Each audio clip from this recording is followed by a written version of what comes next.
ताला जल्ल मजदुहुल करीम के लिए ज़ाबाद दरूद व सलाम नबी मुहतरम शफ़ी मुहतशम आक़ाए कुल ख़त्म रसूल दाना सुबुल अहमद मुश्तबा जनाब हज़रत मुहम्मद मुस्तफ़ा अला तहियत व सना की ज़ाते वाला सिफ़ात के लिए हम्द व सलात के बाद मेरे भाइयों, मुआशरा उस वक़्त इस्लाह पजीर होता है जब मुआशरा अपने अकायद और अपने ईमान पर मजबूत होता है। जो लोग अल्लाह तबारक व तआला से डरते हैं उनकी ज़िंदगी के शब व रोज़ बदल जाते हैं।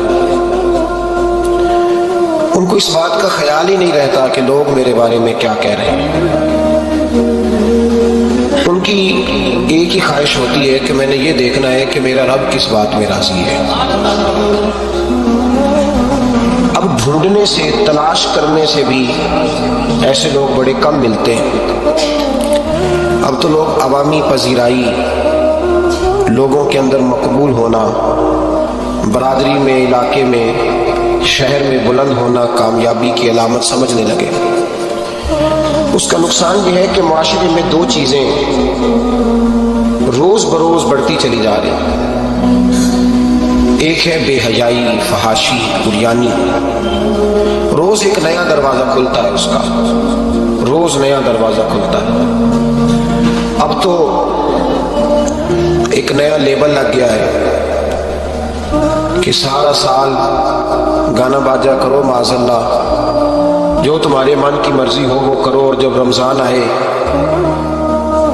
तो कुछ चंद पर्चों पे हदीसें लिख के टीवी पे बैठ जाओ और लोगों को बताओ कि इस्लाम शायद वो वाला मज़हब है जो कहता है सारा साल मर्जी करे, रमज़ान आए तो हदीस पढ़नी शुरू कर दे, और यकम रमज़ान से 29 तक दुपट्टा सर पे रखो, और जब ईद वाला दिन आए तो उतार दो।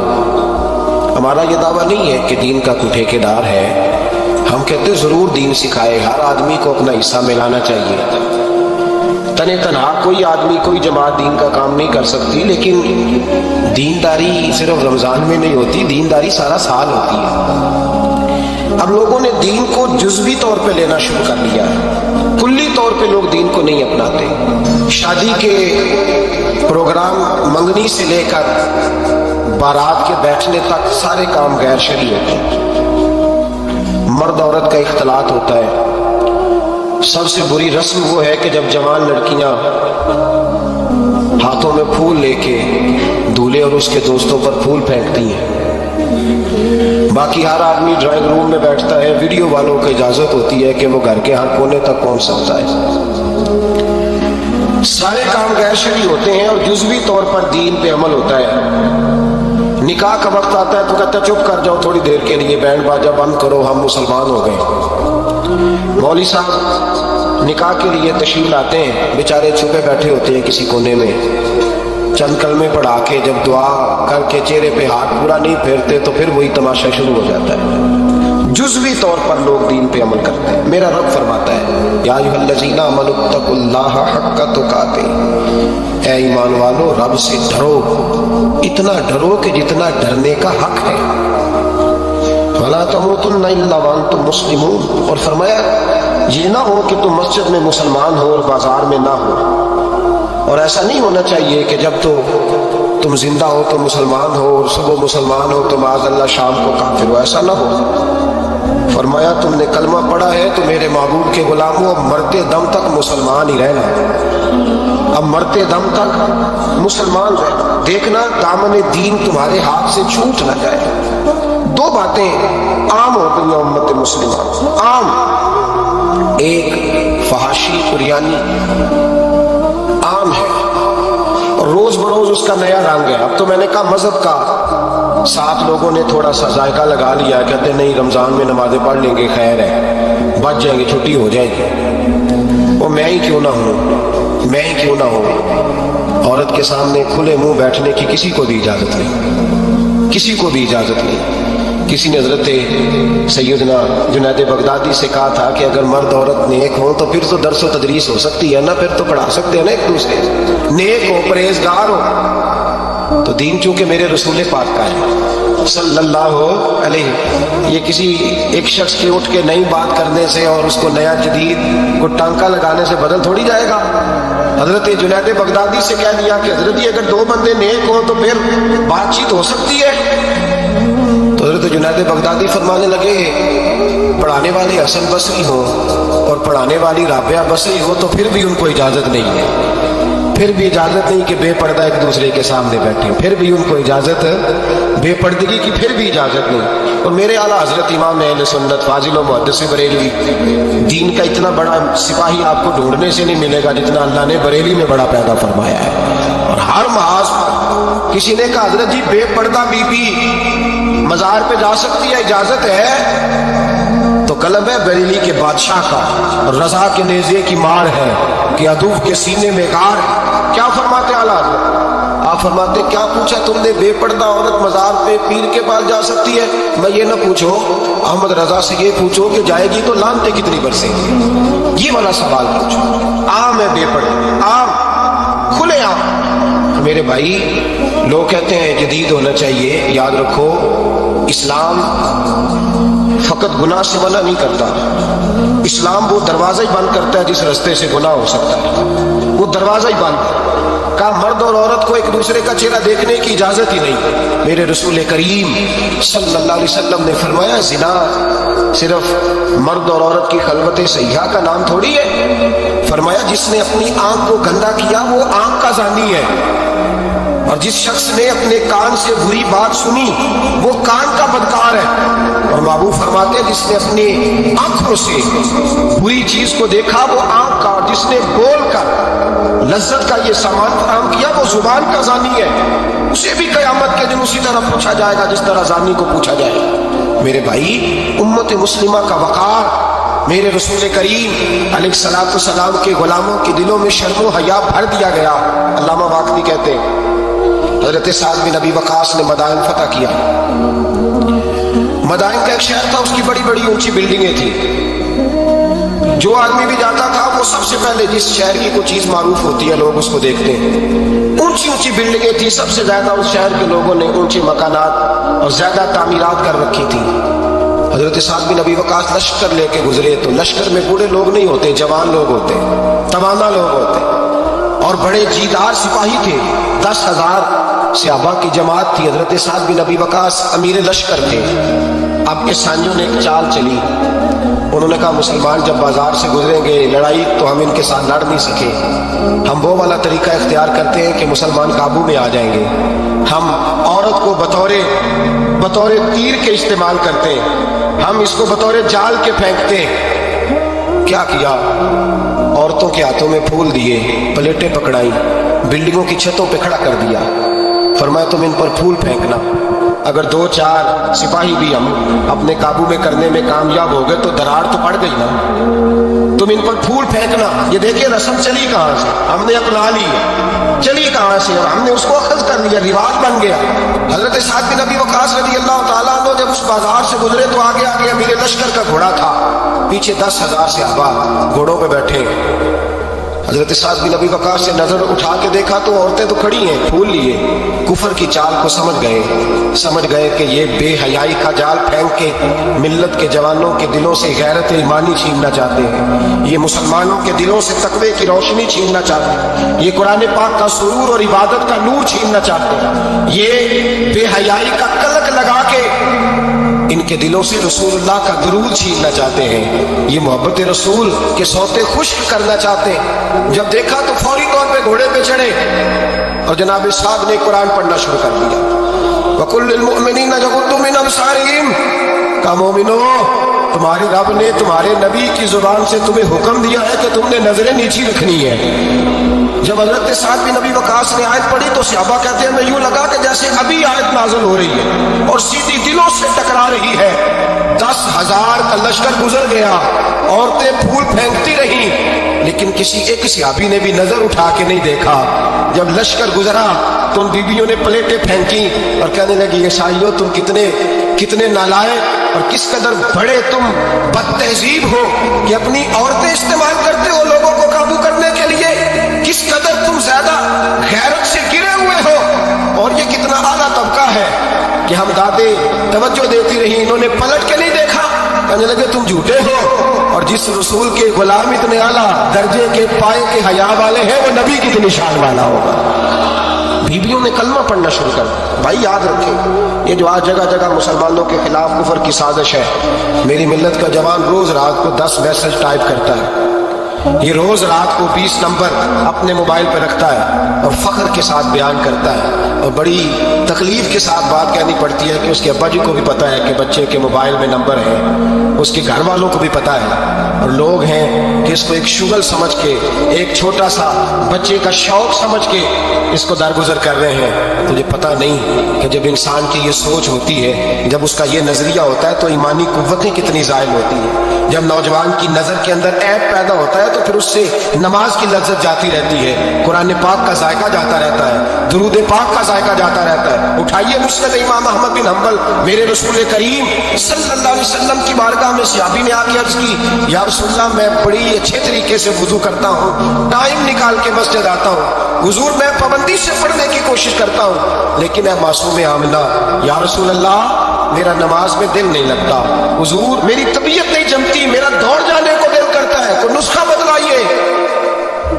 महबूब ने फरमाया तो अपनी नजर को पाक कर ले, तेरे नबी का वादा है तेरा नमाज में दिल लगना शुरू हो जाएगा। अपनी नजर में पाकीज़गी पैदा। मोहम्मद बिन कासिम आए, अगर ये बात आपकी समझ में आ गई तो हद हो गई। मोहम्मद बिन कासिम जब यहाँ आए ना हिंदुस्तान में, तो अजीब वाक़या लिखा है उनके हालात में। यहाँ आए तो नया इलाका था, हिंदुस्तान की सड़कों से चौकों से वाकिफ नहीं थे। जब तशरीफ लाए, राजा दहर उनके मुकाबले में था, जंग करनी थी, लश्कर लाए, तो खुद भी अभी 17 साल या 19 साल के जवान थे, और साथ भी लश्कर जवानों का था। एक बुजुर्ग थे काफिले में, बुजुर्ग कहते हैं मेरी मोहम्मद बिन कासिम से मुलाकात हुई तो मैंने इस शख्स के चेहरे पर परेशानी देखी, शदीद तकलीफ में देखा, तो मैंने कहा जर्नैल मुसलमानों के, तो किस परेशानी में है? तो मोहम्मद बिन कासिम कहने लगे परेशानी ये है कि हम अरबी हैं, ये अजम का इलाका है, हम तो रस्तों से भी वाकिफ नहीं।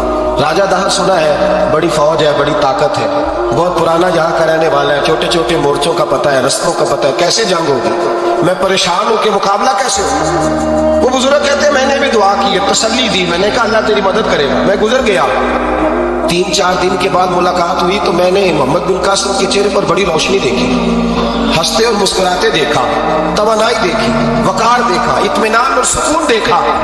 मैंने कहा खैरियत तो है, परसों तरसों तो बड़े परेशान थे, आज क्या हुआ? अगर ये बात समझ में आ गई मेरी मिल्लत के जवान के, अगर ये बात समझ में आ गई तो शायद इसे ढब और सलीका आ जाए जीने का, शायद ये समझ जाए कि मेरी तमन्नाई का राज कहाँ है। कहने लगे भाई परसों तरसों बड़े परेशान थे, आज क्या हुआ? जवाब दिया कि तारीख बना दी, उस 17 साल के जवान ने तारीख बना दी। कहने लगा मैं बेफिक्र हो गया हूँ, राजा दहर मेरा मुकाबला नहीं कर सकता, वो 2 दिन नहीं खड़ा हो सकता मेरे सामने। का वजह क्या है? मोहम्मद बिन कासिम कहने लगे मैंने तहकीक की है, मुझे पता चला है कि राजा दहर ज़हन का गंदा है, नजर का नापाक है, वो सीने बंद का बुरा है। मुझे पता चला है वो तो चचादार बहन को नहीं छोड़ता, वो तो खालादार पे बुरी नजर रखता है। मुझे पता चला है कि उसके तो अपने इलाके की औरतें उसकी नजर से महफूज नहीं है। कहने लगा जो गंदी नजर का जवान होता है वो किसी मैदान में नहीं ठहर सकता। कहने लगा मेरी 17 और 19 साल की जवानी है, मुझे कसम है गुंबद खजरा की, मैंने जब भी देखा है या मुस्तफा का दुरूद देखा है या रसूलुल्लाह पे नाजिल होने वाला कुरान देखा है। मेरा मुकाबला कैसे करेगा? मेरे मुकाबले में कैसे आएगा? जो नजर का गंदा हो, किरदार का नापाक हो, वो किसी के मुकाबले में आ सकता? और मिल्लत के जवान याद रख, जब तक नजरें नापाक होती हैं उस वक्त तक वजूद कमजोर होते हैं। जब तक नजरें नापाक होती हैं इरादों में दरारें होती हैं। जब नजरें नापाक होती हैं फिर अकीदे मुतजलजल होते हैं। जब नजरें नापाक होती हैं फिर इंसान कोई भी मुहिम सर नहीं कर सकता। और जब नजर पाक होती है, हजरत अब्दुल्लाह बिन हुज़ाफा जिहाद कर रहे थे, रूम के ईसाइयों ने गिरफ्तार कर लिया, 1000 आदमी ने मिल के पकड़ा, गिरफ्तार नहीं होते थे सहाबी, 1000 आदमी ने घेरा डाला, गिरफ्तार करके ले गए। और जब बादशाह के सामने गए तो वजीर कहने लगा बादशाह बंदा बड़े काम का है, अगर हमारे काबू आ गया तो फायदा देगा। सहाबी हैं हजरत अब्दुल्लाह बिन हुज़ाफा, हजरत फारूक आज़म का जमाना है, अगर काबू आ गया तो फायदा देगा। बादशाह कहने लगा क्यों, क्या खूबी है? कहने लगे हम 1000 आदमी थे, ये अकेला काबू नहीं आ रहा, 1000 आदमी थे, अगर ہماری فوج میں شامل ہو گیا تو بہت بڑا جرنیل ملے گا۔ بادشاہ کہنے لگا کوئی مسئلہ نہیں، 2-3 چیزیں ہوتی ہیں بندے کو خریدنے کے لیے، خرید لیتے ہیں۔ بادشاہ کہنے لگا عبداللہ جتنی دولت تجھے چاہیے میں تجھے دے دیتا ہوں، میرے لشکر میں آ جا، معاذ اللہ اسلام چھوڑ دے۔ حضرت عبداللہ بن حذافہ کیا فرماتے ہیں؟ فرماتے ہیں بڑا تو بیوقوف ہے، میں نے دولت کمانی ہوتی تو مدینے میں بیٹھ کے تجارت کرتا، میں دولت کمانے نہیں نکلا، میں تو رسول اللہ کی رضا کمانے کے لیے نکلا ہوا۔ دولت کمانی ہوتی تو کسی مارکیٹ میں ہوتا، میدان میں آنا تو شہادت ہے مطلوب مقصود مومن، نہ مال غنیمت نہ کشمر کشائی، یہ دولت تو لونڈی ہے رسول اللہ کے دروازے کی، یہ تو پیچھے پیچھے پھرتی ہے نبی پاک کے غلاموں، یہ کمانی ہوتی تو میں کسی مارکیٹ میں ہوتا، میدان میں تھوڑا ہوتا۔ عبداللہ بن حذافہ سے دوسری چال چلی، کہنے لگے میاں عہدہ جو تجھے چاہیے، میں بادشاہ ہوں، میرے نیچے جو عہدہ تو کہے گا وہ تجھے مل جائے گا۔ حضرت عبداللہ بن حذافہ کہنے لگے شاید تجھے پتہ نہیں میری تعریف کیا ہے، شاید تو جانتا نہیں میری تعریف کیا ہے۔ کہا صاحب کی کیا تعریف ہے؟ کہنے لگے میں رسول اللہ کا صحابی ہوں اور کائنات میں سب سے بڑا عہدہ مصطفیٰ کے صحابی ہونے کا عہدہ ہے۔ صحابہ وہ صحابہ تھے جن کی ہر صبح عید ہوتی تھی، خدا کا قرب حاصل تھا، نبی کی دید ہوتی تھی۔ فرمایا میں نے حضور کے جلوے دیکھے ہوئے ہیں، مجھے عہدے کی ضرورت ہی نہیں، اور میں نے عہدہ لینا ہوتا تو میں سیاست کرتا، میں تو شہادت لینے نکلا ہوں میدان میں، عہدے کا میں نے کیا کرنا ہے۔ اب بادشاہ کہنے لگا اسے قتل کر دو، وزیر کہنے لگا نہیں ایک بات اور ہے، مجھے ایک چال اور چلنے دو۔ کہا وہ کیا؟ کہنے لگے میری بیٹی بڑی خوبصورت ہے، مجھے موقع دو اپنی ہی بیٹی کو سجا بنا کے، وہ جوان جس کی جوانی اتنی بڑی ہے کہ 1000 آدمی مقابلے میں کھڑا نہیں ہوتا، اس جوان کے کمرے میں رات کی تنہائی میں بنا سوار کے بی بی کو بھیجا۔ وہ بی بی کہتی ہے میں ساری رات بن سور کے اس صحابی کے کمرے میں بیٹھی رہی، لیکن یہ کیا شخص تھا، ساری رات ہی مسلح پہ بیٹھا رہا، ساری رات کچھ دیر تھک جاتا تو یہ کریم رسول پہ درود پڑھنا شروع کر دیتا۔ بی بی کہتی ہے سحری ہو گئی تو میں نے چھو کے دیکھا کہ انسان ہے کہ جن ہے، یہ بندہ ہے کہ فرشتہ ہے، چھو کے دیکھا۔ کہنے لگے پیچھے ہٹ جا، میں نے کہا میں نے تو سنا تھا تو 1000 کے مقابلے میں ہے اور تو اتنا بے حس ہے کہ بنی صبری دلہن بیٹھی ہے، تو نے نظر نہیں کی۔ عبداللہ بن حذافہ، بی بی کہتی ہے نظر پھر نہیں اٹھائی، نظر پھر جھکی ہوئی ہے۔ کہنے لگے بی بی میں مجبور ہوں، اب میرے اوپر کوئی غسل نہیں چلتا، میں نے جلوہ بدوحا کا دیدار کیا ہوا ہے، اب میری نگاہوں میں جچتا نہیں کوئی، اس لیے کہ جیسے میرے سرکار ہے ایسا نہیں کوئی۔ کبھی بھی اب نہیں کسی کا میرے اوپر جادو چلتا، میں نے مصطفیٰ کو، اور کہا ذرا پیچھے ہٹ کے بیٹھ، مجھے میرے رسول نے غیر محرم سے بچنے کا حکم دیا ہے، ذرا پیچھے ہٹ کے بیٹھ، سحری کا وقت تھا۔ وہ بی بی کہتی ہے اس نوجوان کے جملے میرا سینہ چیر گئے، کلیجہ پھٹ گیا، چیخ نکلی، میں کفر کے عالم میں روئی۔ میں نے کہا مجھے بتا تو صحیح، آخر یہ جذبہ کہاں سے ملتا ہے، آخر یہ روشنی تو میں نے دیکھی نہیں، کہاں سے آتی ہے؟ ایک میرا باپ ہے جو بنا سور کے مجھے تیرے کمرے میں چھوڑ گیا، بتلا یہ کہاں سے کیف آتے ہیں؟ عبداللہ بن حذافہ کہنے لگے اگر کیف لینا ہے تو بھی میرے مصطفیٰ کا کلمہ پڑھ جا، آ جا دروازے رسول پہ جھک جا، مل جائے گا۔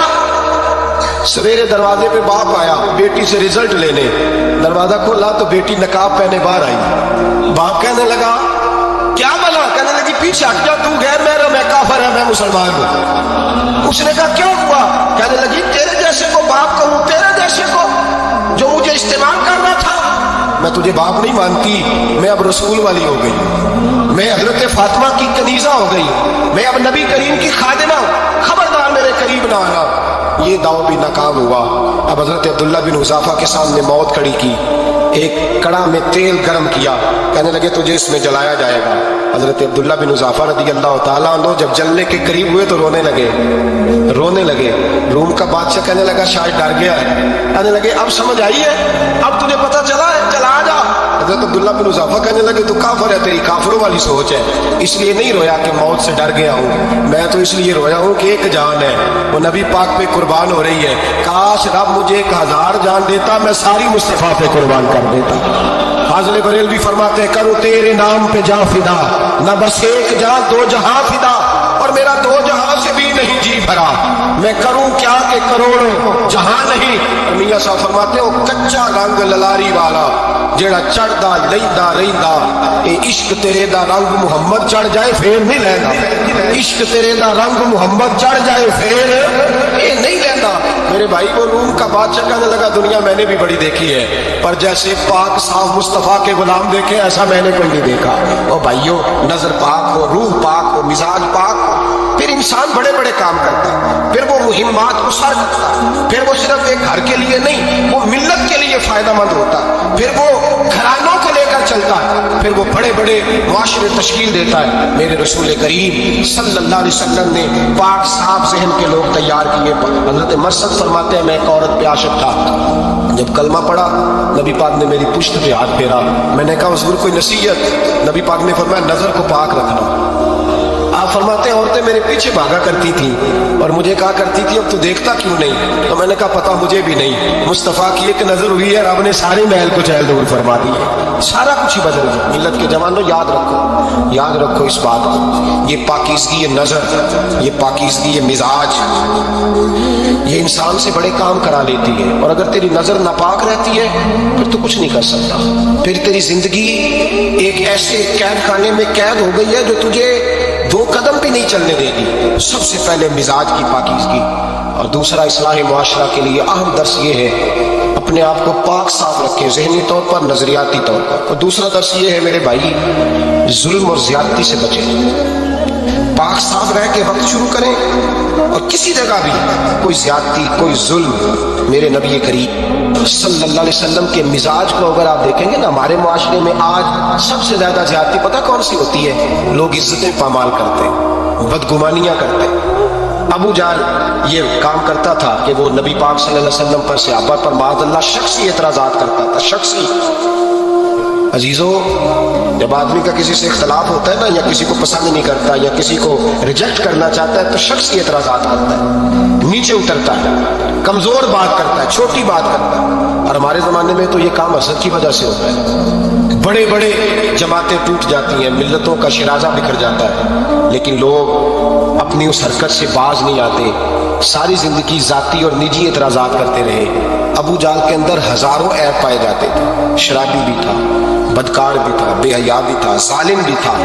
मेरे नबी पाक सल्लल्लाहु अलैहि वसल्लम ने उसे दीन का पैगाम दिया है, लेकिन तारीख की किसी किताब में आपको ये नहीं मिलेगा कि हुजूर ने कभी उसकी शख्सियत पर एतराज किया हो।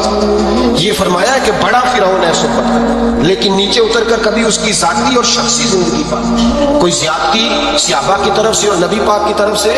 बहुत बड़ी बात समझा रहा हूँ, अगर आपको समझ में आए। हम जातियात पर उतरते, जात पर उतर कर ज्यादती करते, जात पर। हमारा अब जुल्म निजी सतह से शुरू हो रहा है और पूरी मिल्लत को लपेट में ले रहा है। पूरी मिल्लत, छोटी छोटी ज्यादतियां हैं जो पूरे माशरे को अपनी लपेट में लेती हैं। मेरे नबी करीम अलैहिस्सलाम ने जो दीन हमें दिया है वो खैर खाई का मजहब है, वो भला करने का मजहब है, वो काम आने का मजहब है, वो जुल्म से बचने का मजहब है। मेरे नबी पाक ने फरमाया जुल्म से बच जाना, कयामत के अंधेरों में जो बड़ा अंधेरा होगा वो जुल्म होगा। इस्लाह मुआशरा कॉन्फ्रेंस का पहला सबक मैंने अर्ज किया कि नजर को, जहन को, सोच को पाक रखें, और दूसरा जिंदगी में कभी ज्यादती न करें, कभी अपने मुखालिफ पर भी कभी शख्सी, जाती और निजी एतराज़ात न करें। ये इंसान के अंदर का जुल्म होता है, हमारे घरों के अंदर से जुल्म जन्म देने लगा है। रोज बहू पे तेल छिड़का जाता है, रोज किसी न किसी शहर से, अपने ही घर से, अपने ही चिराग को बंद करने की खबर निकलती है। सड़कों पे, चौकों पे, चौराहों में गरीब मसले जाते हैं, जिसके हाथ जहां तक पहुंचते हैं वो वहां तक माज़अल्लाह ज्यादती कर गुजरता है। अगर कौम जुल्म से बचने लगे, ज्यादती से बचने लगे, तकलीफ देने से बचने लगे तो माशरा सवर जाएगा। मेरे रसूल करीम अलैहिस्सलाम ने अपने गुलामों से पूछा था, बताओ मुफलिस कौन होता है, कौन है जिसके पास कुछ नहीं होता? सहाबा ने कहा या रसूलल्लाह जिसके पास पैसे ना हो। बुखारी मुस्लिम मुतफ़क्क़ल हदीस है। नबी करीम ने फरमाया ना भाई, मुफलिस तो वो होगा जो क़यामत के दिन ओहद पहाड़ के बराबर नेकियां लेके आएगा। या रसूलल्लाह इतनी नेकियां फिर भी मुफलिस है, फिर भी गरीब है? तो नबी पाक ने फरमाया नेकियां पहाड़ के बराबर है, पर इसने चुगलियां बड़ी की हैं, गीबतें बड़ी की, मजाक बड़े उड़ाए, इसने लोगों पर फप्तियां बड़ी कसी, तानो तशनी बड़े किए, जुल्म बड़े किए, गाली बड़ी की, लोगों के बारे में बुरी बातें की। अब रब करीम ने वो सारी नेकियां लोगों में बांट दी, ये मुफलिस हो गया, गरीब हो गया। ज्यादती नहीं करें, जुल्म ना करें, अपनी निजी जिंदगी से लेकर घर के अंदर से लेकर इज्तिमाई जिंदगी तक ज्यादती से बचें। मेरे नबी करीम अलैहिस्सलाम ने अपने गुलामों को ये दर्श दिया है, देखना कभी ज्यादती ना होने पाए, देखना कहीं जुल्म ना होने पाए, देखना किसी शख्स को तुम्हारे कौल फेल से, तुम्हारे मिजाज से तकलीफ ना पहुंचे। मेरे भाइयों, حضرت وہاب ابن منبہ علیہ رحمہ فرماتے ہیں کہ بنی اسرائیل کے اندر ایک بادشاہ محل بنانے جا رہا تھا۔ محل آج بھی جس آدمی کی سوسائٹی کے اندر 2-4 قلعے 2-4 ایکڑ کسی غریب کے آ جائیں، وہ یا تو اسے دھمکاتا ہے یا بلیک میل کرتا ہے، کچھ نہ ہو سکے تو پھر قتل ہی کرا دیتا ہے معاذ اللہ۔ اور یہ خبریں عام ہمیں سننے پڑھنے اور دیکھنے کو ملتی ہیں۔ بادشاہ محل بنانے جا رہا تھا، ایک غریب بی بی رہتی تھی، اس کی جھونپڑی بادشاہ کے محل کے نقشے میں آتی تھی۔ بادشاہ نے کہا بی بی منہ مانگی قیمت لے لو، خالی کر دو یہ مکان۔ بزرگوں کو اپنے جھونپڑیوں سے بڑی دلچسپی ہوتی ہے، بچے سوسائٹیوں میں چلے جاتے ہیں، ابا جی کہتے ہیں مجھے گاؤں میں رہنے دو، میرا یہی دل لگتا ہے، مجھے اس گھر سے دلچسپی ہو گئی۔ اماں کہنے لگی بادشاہ میں یہاں بیاہ کے آئی تھی، خامد انتقال کر گیا، اولاد اللہ نے دی نہیں، میں پکا ہوا پھل ہوں، گر جاؤں گی تو تیرا ہی ہے، لیکن مجھے اس آشیانے میں رہنے دے، یہ گھونسلہ میں نے تنکا کر کے بنایا ہے، مجھے رہنے دے، نہ مجھے نکال۔ کہنے لگا میرا نقشہ خراب ہوتا ہے۔ بی بی سارا دن مکان میں بیٹھی رہتی کہ میری جھونپڑی ٹوٹ نہ جائے، ظالم کی نظر میں آ گئی ہے کہیں میرا یہ آرزوؤں کا محل چکنا چور نہ ہو جائے، سارا دن ڈیوٹی کرتی۔ بادشاہ نے بھی 2-4 سپاہی کھڑے کر دیے، جب گھر سے نکلے تو بلڈوز کر دینا، مکان کو گرا دے۔ وہ خاتون کتنی دن بندہ بیٹھ سکتا ہے؟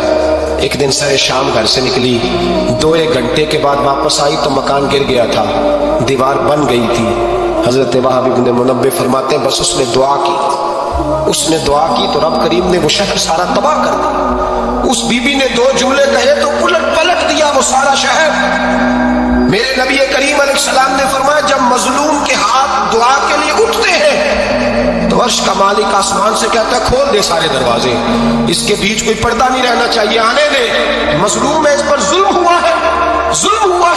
لوگ کہتے ہیں میں بے چین رہتا ہوں صاحب، مولانا صاحب پیر صاحب وہ گھر کے کونے سے چیخنے کی آواز آتی ہے، کوئی دم مل جائے، کوئی تعویذ ہو جائے، کچھ ایسا ہو جائے کہ بچت ہو جائے، کوئی ایسی پھونک لگ جائے کہ آرام آ جائے، تو میں کہتا ہوں بھائی اگر بڑے دم کرانے سے بھی فرق نہیں پڑا، اگر بڑے تعویذ لینے سے بھی چیخیں بند نہیں ہوئی تو ذرا ٹٹول کے دیکھ لو کہیں کسی یتیم کی آہیں ہی نہ دفن ہو وہاں، کہیں کسی غریب کا گوشت تو نہیں دبا لیا، کہیں کسی کو لوٹ کے تو دیوار نہیں بنا لی، کہیں کسی کا مکان پہ قبضہ کر کے تو نہیں بنایا۔ اگر لوٹ اور حرام کا مال ہو تو پھر چیخیں بند نہیں ہوتی، پھر سکون سے سویا نہیں جاتا، پھر وہاں آرام کی نیند نہیں آتی۔ حضرت وہاب ابن منبہ فرماتے ہیں بی بی آئی اور آ کر کے اس نے جب دیکھا میرا گھر ٹوٹ گیا ہے، محل ٹوٹ گیا ہے، حالات بدل گئے ہیں، وہ خاتون آتی ہے اور میرے بھائی دعا کی تو اس نے انداز ہی بدل کے رکھ دیے، مکان سے نکلی تو مکان ٹوٹ گیا۔ اور فرماتے ہیں واپس آئی تو ہاتھ پھیلا کے پتہ کیا کہتی ہے؟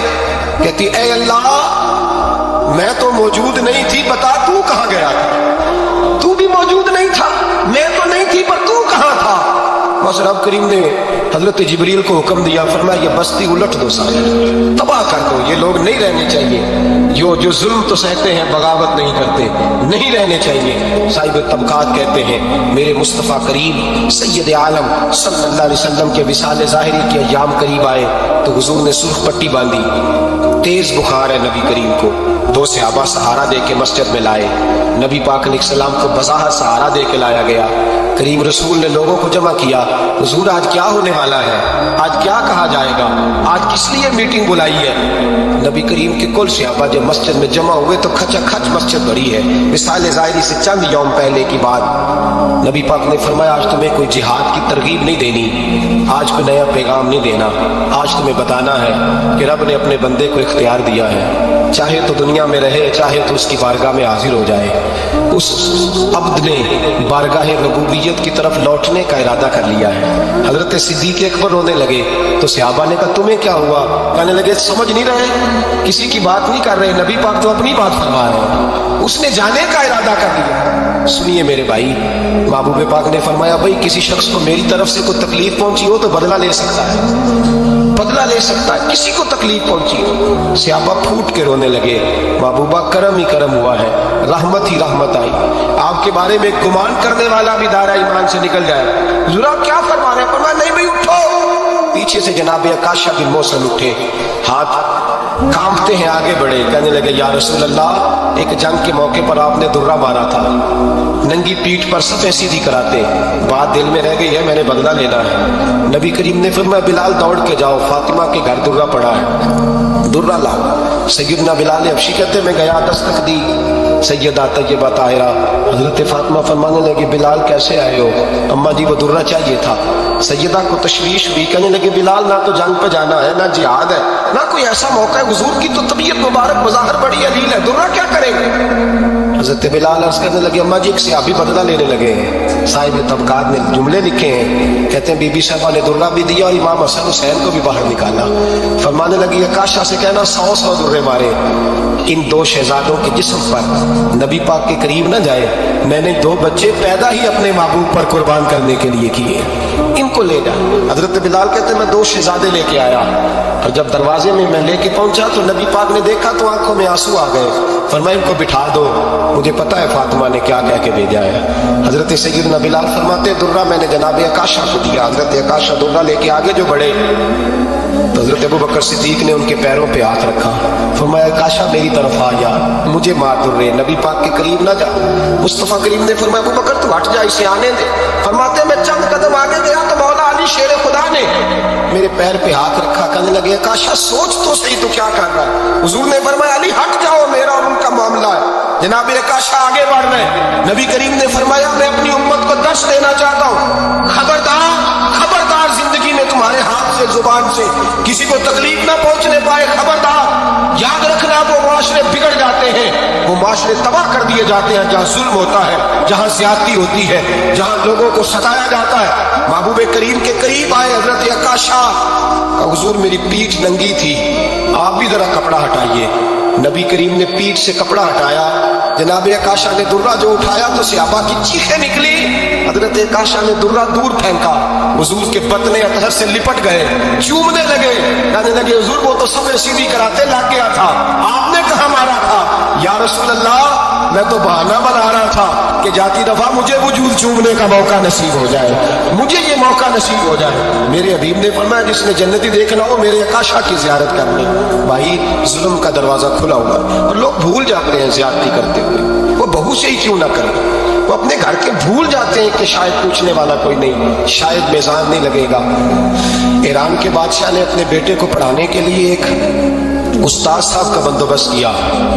उस्ताद साहब को कहा कि मेरे बच्चे को दीन पढ़ाइए, मैं चाहता हूँ कल इसने इनाम हुकूमत को संभालना है तो ये दीन से आगाह हो जाए, इसको कुछ सिखाइए पढ़ाइए। बहुत नेक बुजुर्ग बड़े दरवेश आली पढ़ाने लगे, असबाक मुकम्मल हो गए, दीन के असबाक कुरान मजीद पढ़ाया, अहादीस तय्यबा का दर्स दिया, उसूल फ़िक़ह से रूशनास कराया। जब बच्चे ने मुकम्मल तालीम हासिल कर ली और आमीन हो गई, दस्तार हो गई, फारिग हो गए, तो फिर एक दिन उस्ताद साहब ने कहा बेटे कल तुमने जरूर आना है, कुछ बात करनी है। शहजादा गया मिलने उस्ताद साहब से, उस्ताद साहब ने कुंडी लगा ली, हाथ में दुर्रा पकड़ लिया, मार मार के पूरे वजूद को जख्मी कर दिया, कोई गलती नहीं, कोई बात नहीं, मारा। अब बच्चा आया आके बादशाह सलामत से कहा कि अब्बा जी समझ नहीं आई, बड़ा मारा उस्ताद। तो सियाने थे ना बादशाह, यहाँ तो कारी साहब रोज कटहरे में खड़े होते, मौलवी साहब आपने मेरे बच्चे को क्यों मारा है? आप 8,000 के मौलवी हैं, मेरा कई करोड़ का बच्चा है, सवेरे बदल लेंगे, खबरदार आपने बच्चे को हाथ लगाया। अपनी हैसियत में रहे माज़। जो कौमें उस्तादों को कटहरों में खड़ा करती हैं वो तरक्की नहीं कर पाती, जो उस्तादों को कटहरों में रोज खड़ा करते। कहा अब्बा जी बड़ा मारा, तो वालिद बड़े समझदार थे, कहने लगे बेटा उस्ताद बाप होता है, वो ज्यादती नहीं करता, कोई बात होगी मैं तेरे उस्ताद को कटहरे में नहीं बुलाऊंगा। अम्मा से बात की, अम्मा कहने लगी बेटा मैं तेरे बाप से कैसे बात करूं, डरा। वक्त गुजर गया, 22 साल बीत गए, 22 साल गुजर गए, बादशाह का इंतकाल हुआ, शहजादा तख्त पे बैठा, पहला हुक्म ये दिया कि मेरे उस्ताद को बुलाओ।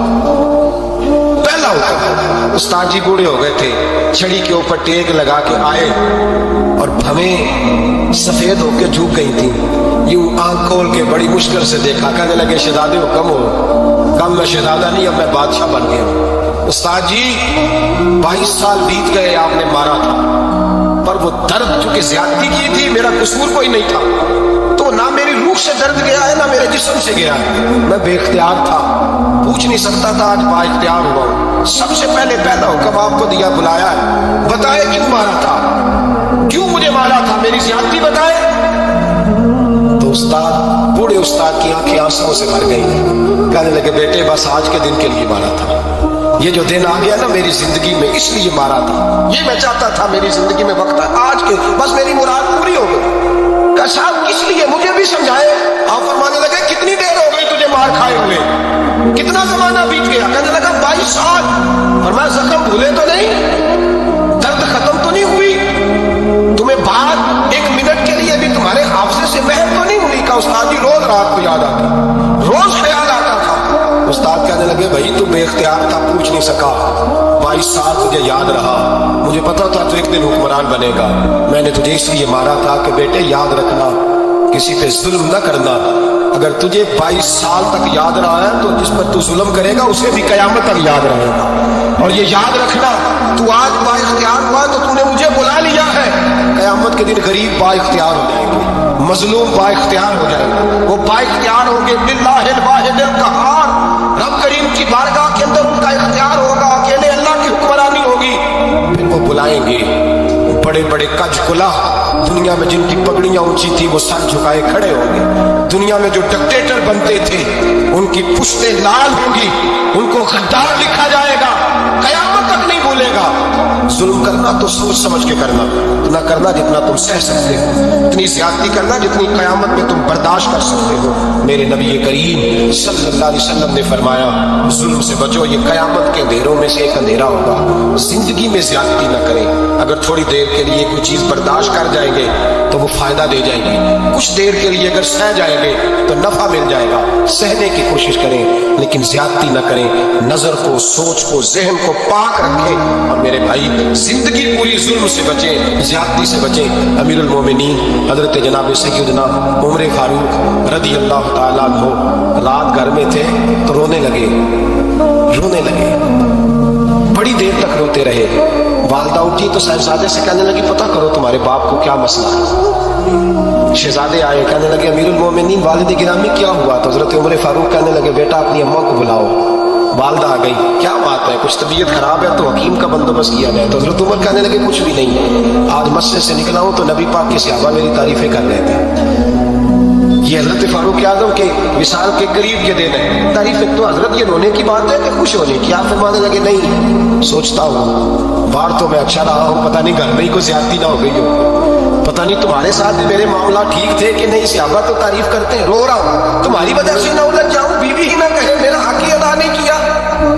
یہ لفظ کہتے کہتے پہاڑ ہے یہ شخص، کس طرح کامتے ہیں۔ حضرت عمر رو پڑے، بی بی سے کہنے لگے مجھے اللہ کی رضا کے لیے معاف نہیں کر دیتی؟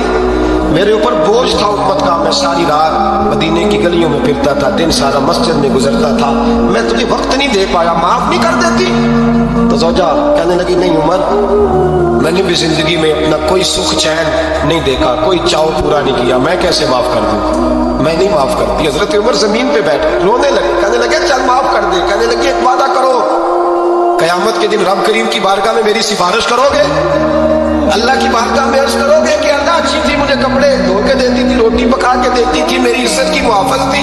جناب عمر کہنے لگے تیرے ساتھ وعدہ ہے، رب اپنے فضل سے عمر کو جنت دے گا تو عمر تجھے جنت میں ساتھ لے کر کے جائے گا، تیرے ساتھ وعدہ ہے۔ بھائی جن کے دلوں میں احساس تھا کہ ہم سے کوئی زیادتی نہ ہوتا ہے کسی جگہ، وہ تو یہاں تک معاملہ کرتے تھے، یہاں تک ان کا خیال رہتا تھا۔ عزیزو، ایک تو نظر میں حیا پیدا کریں، والدین کی بہت بڑی ذمہ داری ہے۔